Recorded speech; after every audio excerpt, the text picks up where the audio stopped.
Hello and welcome to World Traveler Cooking, where we cover interesting foods and interesting cuisines from around the world.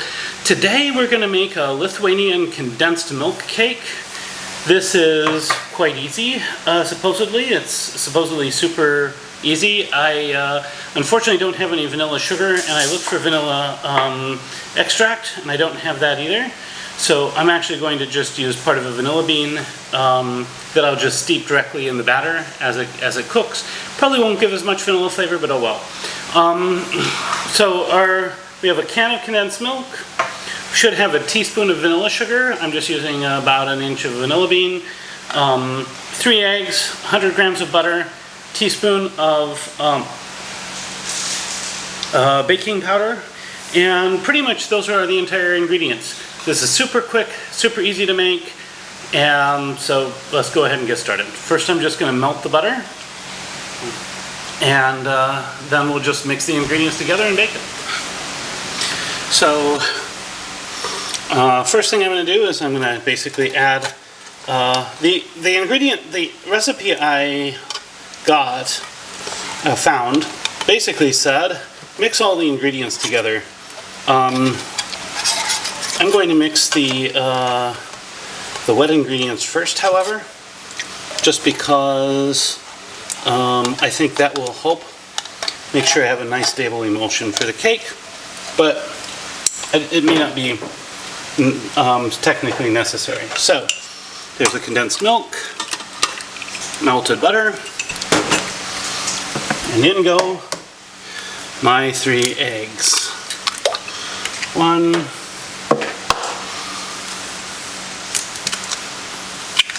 2, 3, and I'm just going to mix this for a little bit, and I'll be back to add my dry ingredients. And you'll note that they incorporate very quickly. So now I'm just going to add my flour and baking soda, which I've whisked a little bit with a fork. And then I'm just going to mix this again until I have a nice smooth batter. So there I have a nice smooth batter.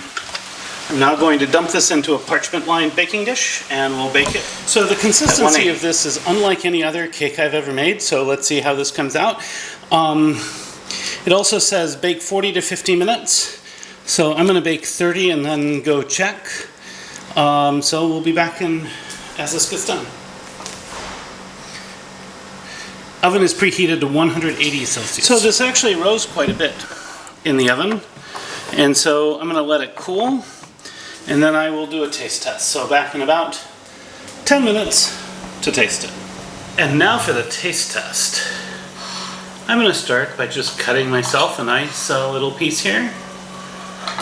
And many of the recipes that I've seen for this include the idea that you can, of course, top it with fruit before you bake it. Interestingly enough, the inside looks pretty good, but the texture feels, I don't know, a little bit harder than I would expect from a cake. So let's go ahead and try this now.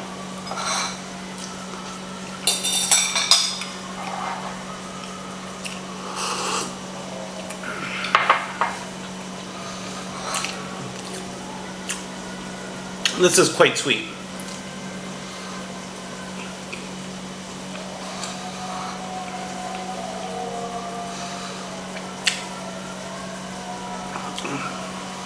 The texture is actually unlike any other cake I've ever had. I wouldn't say it's like bready or glutinous, it's definitely not.